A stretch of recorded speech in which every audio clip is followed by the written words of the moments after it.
This is your weekly podcast from ITV News. It's called the Royal Rota and we discuss things about the royals.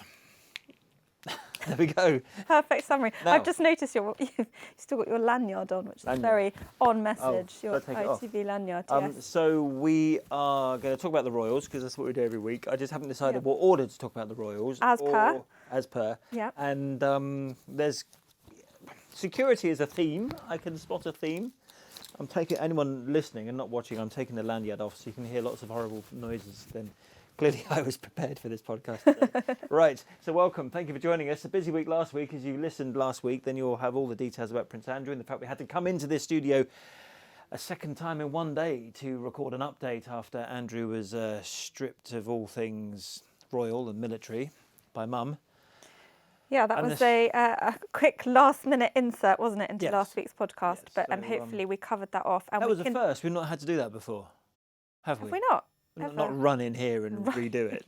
We probably had to come back to correct our own mistakes. Probably. But yeah. But we can take you through what's happened over the week. There's been a few updates. A few updates on Andrew. We've just seen Camilla out and about today. We were on a visit, which we'll tell you about, all to do with Anne Frank's diary, a fascinating tale that Anne Frank's diary is, but also about subsequent injustice and intolerance, not just with the Jewish community, but overall. The Queen sent a message to Tonga after some terrible events over there. The Cambridges are out and about as well today. Prince Harry has been talking about security. Yeah, that was a late development on Saturday night. Yes. The statement from the Sussexes. So there's his security, there's Andrew's security, that we could tie them together. I have just no idea where to start. In fact, and there's been the Prime Minister's had to apologise to the Queen. That's not a bad place to start, is it? It's not a bad place to start. Let's start there, because actually that happened last Friday. Yes. So, you know. Dear Queen, I'm sorry. Love, Prime Minister. Kind of how it went, wasn't it? Yeah, and he's had to make a statement on, well, he answered questions on camera this week about the parties, which we should play you. An impression of Boris Johnson being told about the event for which he had to apologise. The head was literally kind of on the floor, wasn't it? You could say hanging his head in shame. Yeah. It wouldn't be inaccurate to say that, would it? It's been a pretty tumultuous time for number 10 over the last few weeks. Right. So a summary then for people who probably aren't in the UK. So if you're not in the UK, our Prime Minister's in lots of trouble at the moment over having parties and celebrations and work events and gatherings in Downing Street when the rest of the country was either in lockdown or under severe restrictions, when you were only meant to meet one other person outside. This has been an ongoing story for a few months? Yeah, kind of before Christmas, wasn't it? Yeah. He's in a load of hot water at the moment, but one of the developments involving the Queen was that there were a couple of leaving do's in Downing Street, again under severe restrictions, again at a time when we were in national mourning for Prince Philip's funeral. And on the eve of the funeral, what did Downing Street staff think it was advisable to do? So this is a story that originated in the Telegraph. It came out last Friday, and they reported that on the eve of Prince Philip's funeral, there were 2 parties in Downing Street. Not just 2 parties, but 2 parties when members of staff allegedly went down to the local supermarket and filled up some suitcases with some alcohol. Yeah, and if you cast your mind back to last April, those really poignant images of the Queen in St George's Chapel sitting alone. What did she do? She sat alone. She wasn't with other families because she couldn't be with other bubbles. How many people were at the funeral? 30, because that was the limit at the time. There have been some stories subsequently, and I haven't paid too much attention to them, that, was it in Private Eye or Spectator, that the Queen was offered that she could have more people if she wanted? I mean, that's a Private Eye story. Yes. But the Queen, I think, but we only know the facts. The facts are it was 30 people. Yeah, and the Queen throughout the pandemic has been very keen to lead from the front. She has, put herself in the same position that everybody else is in. Setting an example to the nation, who were all going through an incredibly difficult time. Which is something our Prime Minister, allegedly, and members of staff at Downing Street, allegedly, have not been doing, not setting an example. In fact, the Prime Minister even admits they haven't set an example, otherwise he wouldn't have apologised to the Queen, would he? Yeah, so last week, Downing Street did confirm that an apology had been offered to Buckingham Palace, but that was delivered through officials. And then Boris Johnson returned to work this week. He'd been isolating. And during a pooled interview, he was asked about the parties. And it was the moment in the interview I thought that he really, Yeah, quite. I mean, it wasn't a particularly good interview from start to finish, was it? But this is an interview with Beth Rigby, who's the political editor of Sky News. It's a pooled interview that everyone had access to. She was the nominated person to go and do the interview. This was when she asked Boris Johnson about partying at Downing Street on the eve of Prince Philip's funeral. It's the first time we've seen you since reports emerged in the Daily Telegraph, not denied by Downing Street, about 2 boozy parties held in the garden, in the buildings of Number 10, the night before Prince Philip's funeral, when the country was in national mourning. Was having to apologise to the Queen about those parties the night before she put her husband of over 70 years, she laid him to rest. Was that a moment of shame for you? I deeply and bitterly regret that happened, and I can only and renew my apologies both to Her Majesty and to the country for misjudgments that were made, and for which I take full responsibility.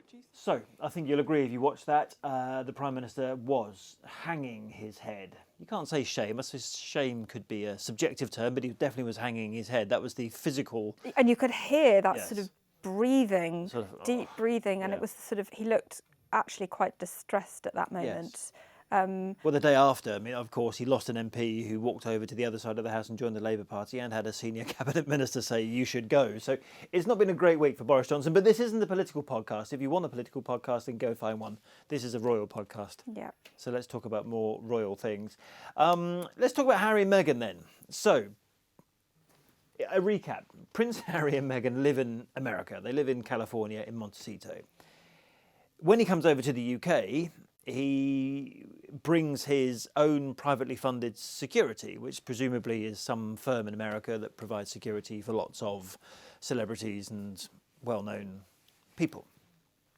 He said that when he comes over here, he wants to be able to pay for UK-based security. In other words, get the government to provide it, but he would pay it. I mean, there was some chat on Twitter, people were misquoting him, saying he wanted us to pay for it. That's not what he said. The statement says that he'll pay for it, but what he wants is UK police protection. Yes. Not just security. He wants police protection because Yes. he believes that they have access to the kind of intelligence that he requires Yes, okay. to keep so him and his family safe. can we have some of the Metropolitan Police protection Yep. officers like I used to have when I was a royal person, but this time I'm prepared to pay for it.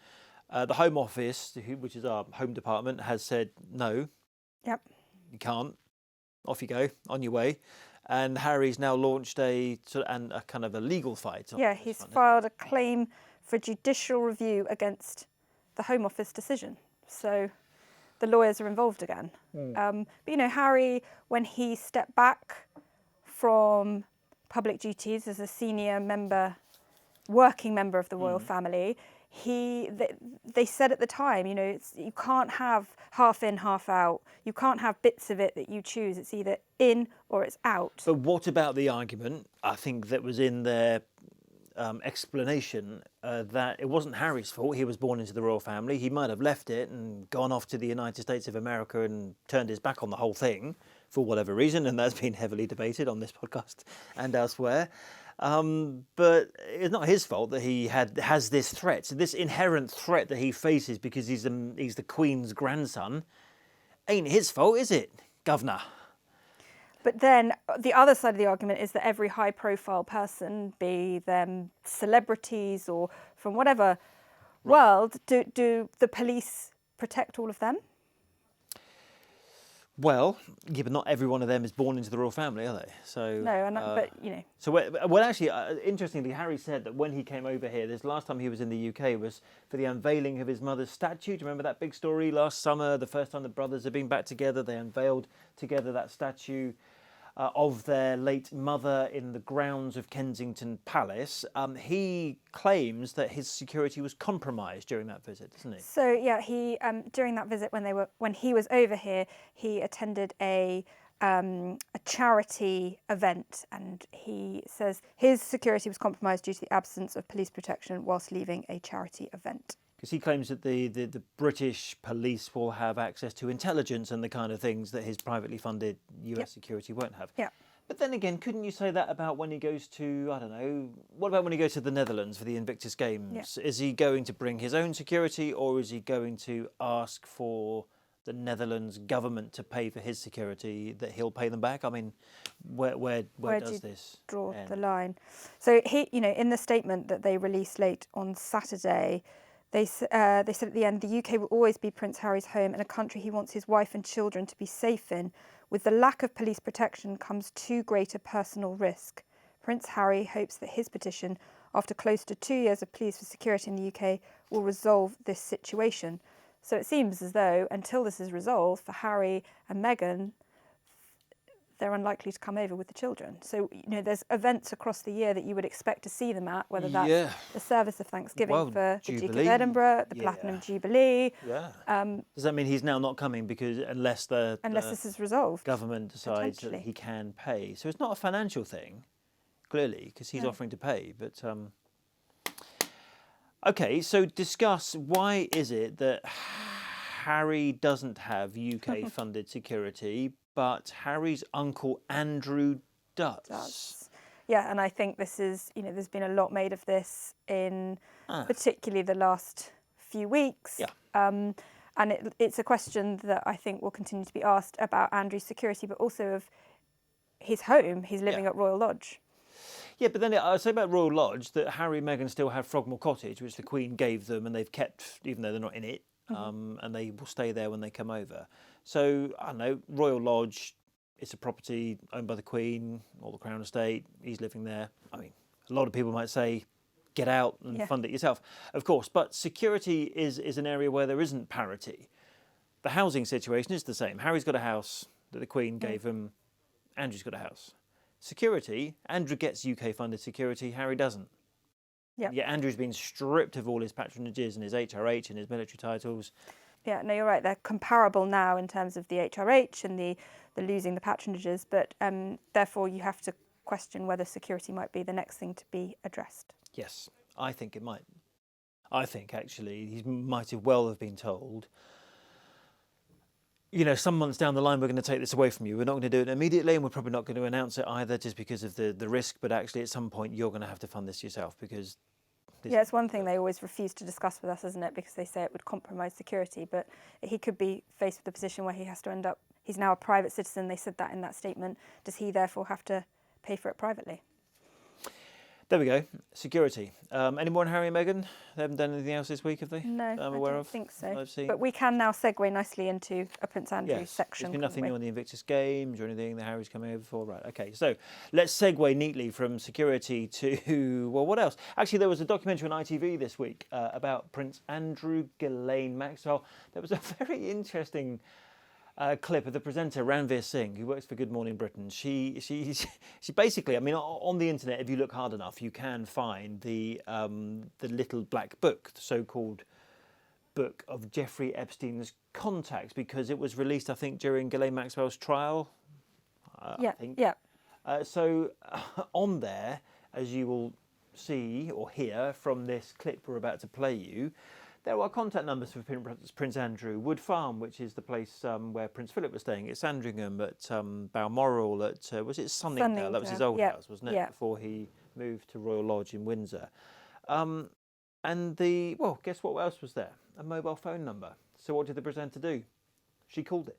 Duke of York, Buckingham Palace, London, his address, it says here. And then there are numbers for Sunning Hill, Wood Farm, his equerry, Balmoral. There's what looks like a mobile phone number on here for him. I'm going to give it a go. I'm afraid I've not been quick enough to get to the phone before it went off to take your message. If you do have a message, please leave it and I'll get back to you as soon as I can. When you finish recording, please hang up or press the hash key for more options. Hello, I think this might be Prince Andrew. This is Ranveer Singh from ITV, and we found your number on the little black book, and we'd like to have a chat with you. If you could get back to us, thank you. I mean, that sounded like Prince Andrew's voice. Prince Andrew's voice on a voicemail? Hello, it's just Prince Andrew. Please leave me a message. Imagine if he picked up. I mean, what if he said hello and picked up? Yeah, exactly. I mean, he must have changed that mobile number. I mean, or maybe since that programme, they are now. They're now wipes the phone. Yeah, maybe. Take the SIM card out. You can't have this phone back. So there we go. I thought that was quite interesting. There was also another. Now, how do we put this? Interesting, slightly bizarre claim about Prince Andrew and teddy bears. Yes. Now, this is not making light, by the way, of any of the serious allegations that Prince Andrew faces, and we've covered all of those in detail at great length. This is just some of the things that came up in this documentary. So a former protection officer, I think he was, or at least a former police officer at Buckingham Palace, Paul Page, was talking about what happened if you didn't put the teddies back in the right order. If there was a detailed plan about where the teddies needed to go, and if they didn't go into the right place, then the Duke was said to be unhappy.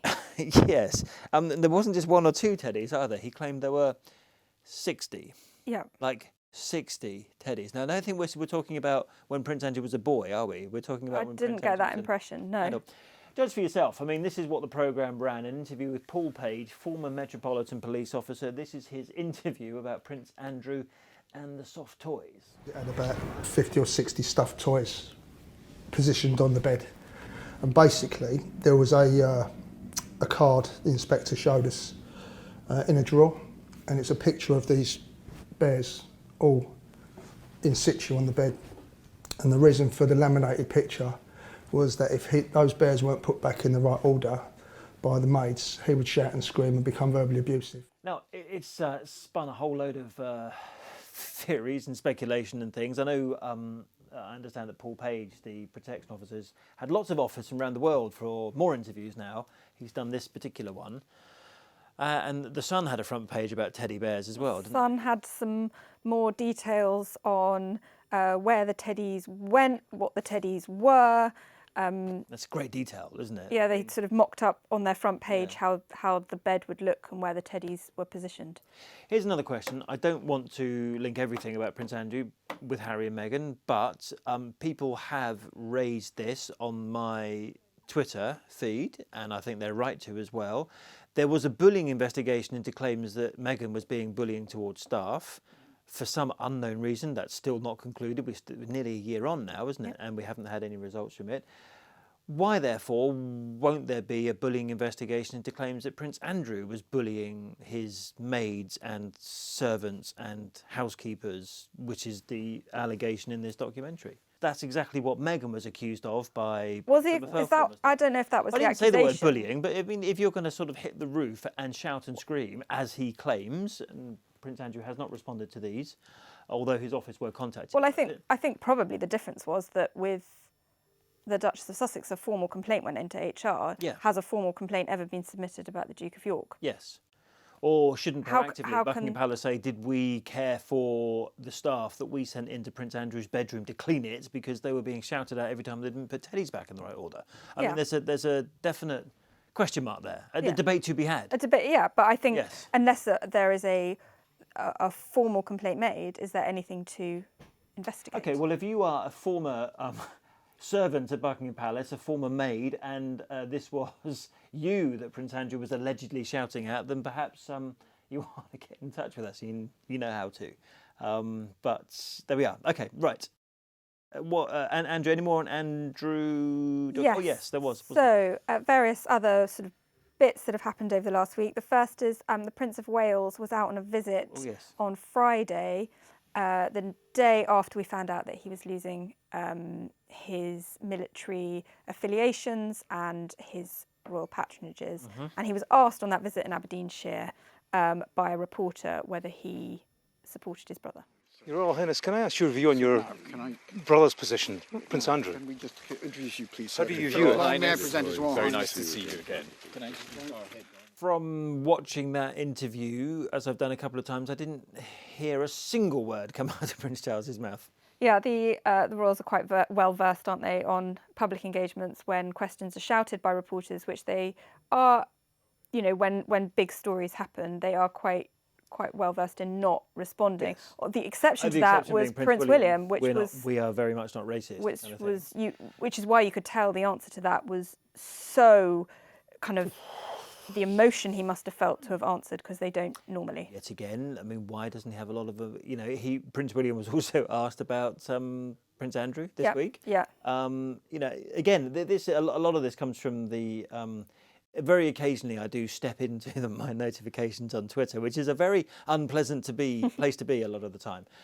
But there were, if Prince Andrew felt so strongly about, responding to this question about whether or not the family was racist, why isn't there a similar level of, I suppose on an sentiment engagement about Prince Andrew's allegations? But they are allegations. They're only, they are allegations that Prince Andrew denies. Let's remind ourselves of all that. And when members of the royal family are asked on engagements, they are in the middle of doing something else, generally leaving. It tends to happen at the very end of an engagement. Something of this nature, like one sentence, I mean, it probably requires a fuller answer than that.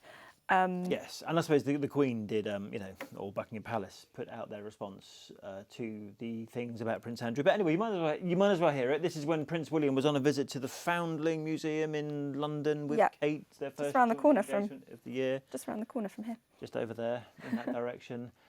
He was asked by a reporter, was it from Sky? I can't remember where they were from, but asked if he supported Prince Andrew, which I thought the answer to that would be, no, I support what the Queen did. But anyway, the question was the question, and here is the answer.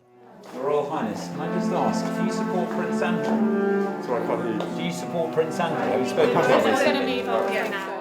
Talking of Twitter, Prince Andrew ain't got one no more, has he? No, that's gone, and it was called at Duke of York, or at the Duke of York. At Duke of York, and when he had written a personal tweet, he would sign it AY, so you knew it was from him. That account no longer exists, and the Buckingham Palace, the official Buckingham Palace website, has now been updated, and it now reflects the fact that he no longer has his military affiliations, and he no longer has his royal patronages, and he no longer uses. You look for the Duke of York, nothing comes up.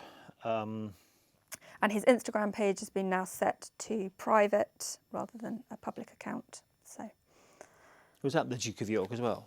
Or that Duke of York something, wasn't it? That's where he put up all the stuff about the what's he used to do again? Pitch at Palace, wasn't it? Yeah. Duke of York. No, nothing on there. Odd that, isn't it? Really. Anyway, but why then would you want to have? Oh, here we go. HRH the Duke of York with a blue tick. No posts. Yes. Private. Following, it says. Shall I unfollow it or shall I keep following? I'll keep following just in case he has a statement to make at any time. It says, it doesn't even say private. It says like no posts, no followers, nothing. It says like it's been wiped. Oh, maybe it's been wiped entirely now. It doesn't say private anymore. It just says HRH the Duke of York. Got a blue tick, but it says nothing about followers, following, or posts. So there we are. So no more military titles for Prince Andrew. No more social media for him either. And so we also maybe no more security soon. Yeah, we also learnt Virginia Giuffre's team are looking for witness accounts. We learnt that they're looking for 2 witness accounts, one from his former assistant, his former equerry Robert Olney, and a woman called Shukri Walker. And Shukri Walker has... She's the one who claims she saw him in Tramp nightclub. Yeah, that she's done various interviews in the press saying she believes that she saw Prince Andrew being very sweaty or something, wasn't it? Her claim. Nightclub. Although there was some question about what day she saw him or what month she saw him or something, isn't there? So but those are the only 2 people that have been summoned for evidence. What's it called? Deposition. I always testimonies. Testimony. Yeah.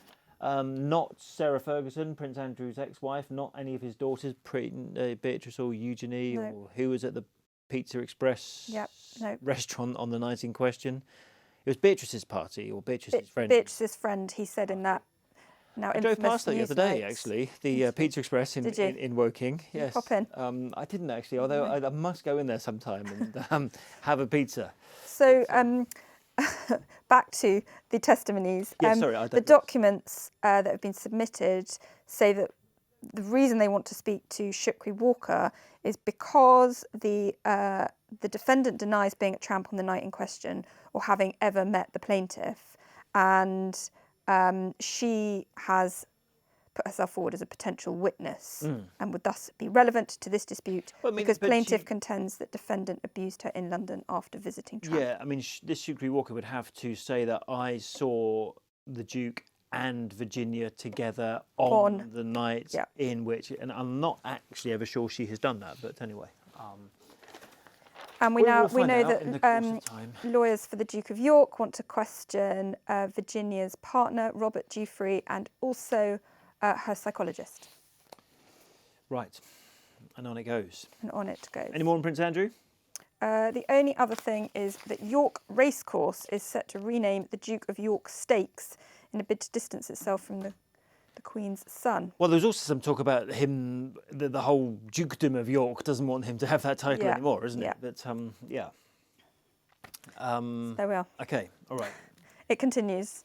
Wasn't there, you remember some considerable time ago, when these allegations were in their infancy, he went and played golf in Northern Ireland somewhere. Wasn't that called like the Duke of York's something or other? It was a young person's golf event, remember? Yeah. And we got some pictures of him there. Yeah.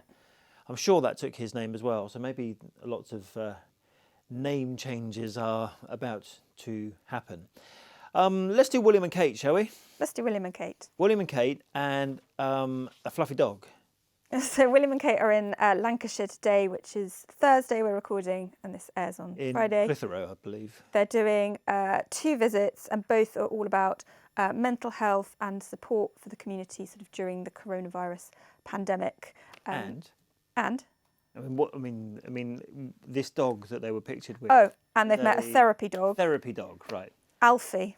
There are some very sweet pictures. I think I need a therapy dog. How do you get one? Should we have a bureau therapy dog? Yeah. I was just going to say, I'm going to look up the pictures, but actually neither of us have uploaded them onto Instagram yet. By the time you see this podcast, the pictures will They'll be up. I'm going to go onto the Duke and Duchess of Cambridge's Twitter feed. Oh, okay, that is a very nice dog. It's sweet, isn't it? Yeah, that is. Very sweet. So as I look at these on my phone, you'll be seeing them on the podcast if you're watching on YouTube, and if you're listening, you can go to our Instagram page, which is not currently updated but will be, with the pictures of the It had only just happened as we came in. Yes, but they were doing, it was all about sort of thanking first responders and NHS staff, mental health. At the community hospital, they met with staff who work both here and across this rural community to hear about their experiences in response to COVID-19. Not sure what that actually means, that sentence. I'm reading from the Kensington Palace Twitter feed. Pressures across the local system have meant that teams here have felt the strain of the pandemic. So that was their mission in the northwest of England today. And earlier in the week, they, as we said earlier, they were at the Foundling Museum in London, and they were learning about the care sector. System, the care exactly. System, wasn't it? Yeah, and there's some great pictures of them actually. They, which we can show you now. They're sort of armed with. These are on our Instagram page, aren't they? I'm going to look at these while you talk about them. They're armed with 3-foot-long sticks with pencils at the end, and they're joining women who had previously been in care to create a sort of giant doodle, and it's a sort of icebreaker art session. Pictures are quite fun. You've got a fancy room as well with lots of sort of fine portraits on the wall. Yeah, it looks like they're playing some game. What's that game where you throw that puck along the ice and then you have to curling. Curling. It looks a bit like curling. Actually, they're all there going. I think it's got pencils on the end rather than ice. Than the thing that makes the puck go further. Yes. Remember that was a big thing. Didn't Scotland have a curling champion or something? Yes. I remember that well. Anyway, so William and Kate, 2 visits this week for them. I've got something written here. Oh yes, where we've just been. Yes. The Duchess of Cornwall. Quite an event, wasn't it? Yeah, a really moving event. Yes. So you will have heard of Anne Frank's Diaries. Anne Frank's Diaries were written between 1942 and 1944 when she was in hiding in the attic of her father's business in Nazi-occupied Amsterdam.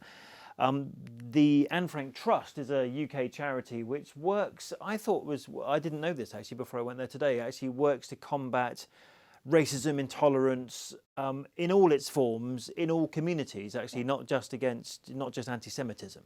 Yeah, and we saw while we were there, didn't we, some young school children. They did a performance for the Duchess, and it incorporated some of Anne Frank's diaries, but also, you know, they are learning about a sort of an inclusive society. Yes. Now, I've got Camilla's speech in front of me here.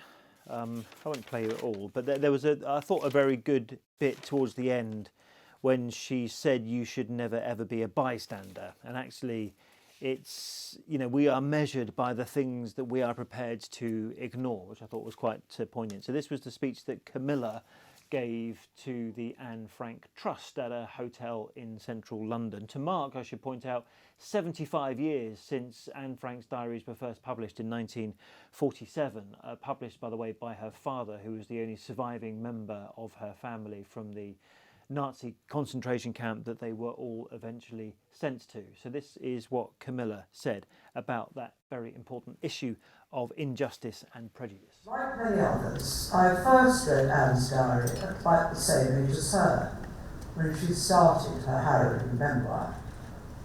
Anne had an exceptional gift for words. She had seen their power to promote great evil, but also recognised their ability to offer comfort, meaning and hope. And as a writer, she posthumously achieved everything she aspired to. On the 5th of April 1944, she wrote, "I want to go on living, even after my death. And that's why I'm so grateful to God for having given me this gift, which I can use to develop myself and express all that's inside me." Her life and her death continue to inspire a worldwide movement of anti-prejudice education, including the Anne Frank Trust here in the UK. I just had the pleasure of meeting a few of the thousands of pupils the Trust reaches every year in schools across the country. Their understanding of the past and their dedication to a better future are a testament of all of you who support the work of the Anne Frank Trust to speak out against prejudice of any kind. But Anne's story is, of course, 1 in 6 million. 6 million stories that need to be told, heard and remembered to honour those lives that were lost and to force us to understand the consequences of extreme hatred. In January 2020, I had the solemn privilege of visiting Auschwitz on the 75th anniversary of its liberation. I will never forget the speech given on that occasion by a survivor of the camp, Marian Tersky. He spoke of the encroaching laws that discriminated against the Jewish people throughout the 1930s in Nazi Germany. Not to sit on park benches, not to swim in swimming pools, not to join choral societies, not to go shopping until after 5 o'clock. He described how people, victims, perpetrators, and witnesses can gradually become desensitised to the exclusion, the stigmatisation, and the alienation of all those who have previously been friends. Marian warned us this can happen again, but he gave us too the answer to preventing it. You never, never should be a bystander. Ladies and gentlemen, let's not be bystanders to injustice or prejudice. After all, surely our personal values are measured by the things we are prepared to ignore. Let us therefore learn from those who bore witness to the horrors of the Holocaust and all subsequent genocides, and commit ourselves to keeping their stories alive, so each generation will be ready to tackle hatred in any of its terrible forms. And let us carry with us the words and wisdom Anne Frank, a child of only 14, wrote on the 7th of May 1944.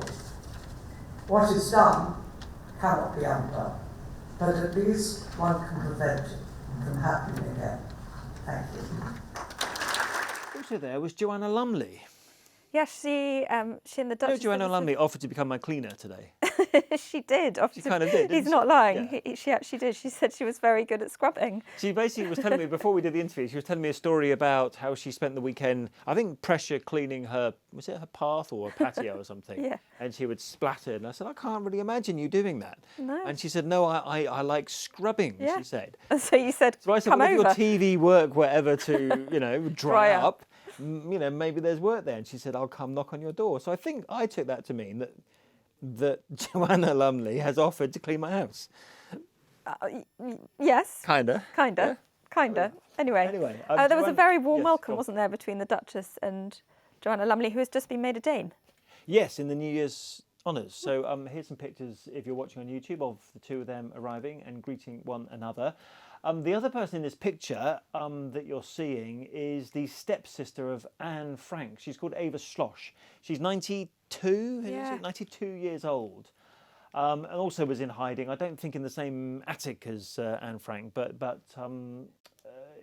why is she the stepsister? Because Anne Frank's father, Otto, then remarried and he married Ava's mum, I think. Yes. That was the connection. Yeah. Anyway, so she's Anne Frank's stepsister. And do you know what? I'm always humbled to hear from anyone who's been and survived the Holocaust. So let's actually hear a bit from my chat with Ava before we hear from Joanna Lumley.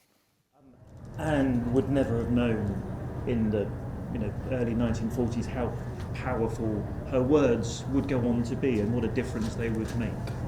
Well, she wanted to be a writer, so she actually went half through the diary. She rewrote it for publication, so she hoped the world would listen to what she was writing as a child. But of course, the effect it really had on her, on the world now, is unbelievable. She would be very, very proud. I heard you mention to the Duchess of Cornwall actually about the impact that reading Anne Frank's diary had on you. I don't know when you first read it. When I was about the same age, about 14 or 15. It was exactly what Camilla said, wasn't it? Yeah, exactly. As well. And actually had how 75 years since its publication, it's a moment to reflect on that and the remarkable impact that those diaries have had. And I think some of the things that caught me, because I was like most teenagers and vigorous and outgoing, the sentence that Anne, she said, I wish I could dance and sing and run and play and be in the outside world. And you realise what that kind of incarceration did to me. It's a terribly powerful book. And her stepsister, Eva, who I've just been talking to, said that as she got deeper into the diary, dear Kitty, she had a feeling that she'd love it to be published at some stage, even if she thought she would live. She didn't know she was going to die, that later on she could get it published. And so she began to put in it more coherent thoughts, which were very wise thoughts for a little girl, actually. I don't know if I was thinking that kindly and wisely. I hope so. Actually, I hope so. I hope we all have these thoughts as young people, and maybe we get jaded, more cynical as we get older and go, oh, it won't happen like that, so that won't work. It will. That sounds like indifference to me. It will. So thank you to Joanna Lumley, and yes, you can be my cleaner if you wish. How much will I pay her, I wonder? What's going rate? I don't know. I don't know, 20 quid an hour, 20 quid for 2 hours? I mean, what do you pay a cleaner these days? I mean, I don't have one, so I don't know. I have to do my cleaning. well, that's why you're signing Exactly. up, Joanna Lumley. I do not have a cleaner. I must try and sort one out sometime. And the therapy dog, you've got a lot to do. Yes. Yeah, let's get William and Kate to bring me back the therapy dog, and let's get Joanna Lumley to clean your house. Do my cleaning. Okay. Sounds like a plan, doesn't it? Yeah, it does. The decisions you can reach in the course of a 40-minute podcast. Eh? Right. Are we done? I think so. We've done everything on the list. We don't know of anything next week, or nothing we're allowed to talk about. Nothing we're allowed to talk about. There are some things we didn't yes. well, we didn't talk about. Yes. Right. Okay. Fine. So thank you very much for listening to our ramblings, because they are increasingly becoming quite rambled. So other people have structured podcasts where they... There is a structure. There's a list. There's a list, yeah. Yes. I mean, look at my list, though. Well, this may be the problem. Well, yeah, but I have Camilla's speech. Do you have Camilla's speech in front of you? Yes, and a lot of other things besides. Right, okay, fair enough. I thought my list was quite detailed this week. I've got, like... It says... Sorry, talking of rambling. It says, You're going... my list says, sorry, Queen. Andrew PCPW. There must be Prince Charles, Prince William. Testimony, Twitter... I can't read that bit. So if we didn't cover this particular bit, it's because I can't read my own writing. York Racecourse. Oh, York Racecourse. That's exactly what it says. Well done. And then security. Anyway, I mean, we should probably end this podcast right now before I literally bore you all senseless. Thank you for watching, and we will see you next week.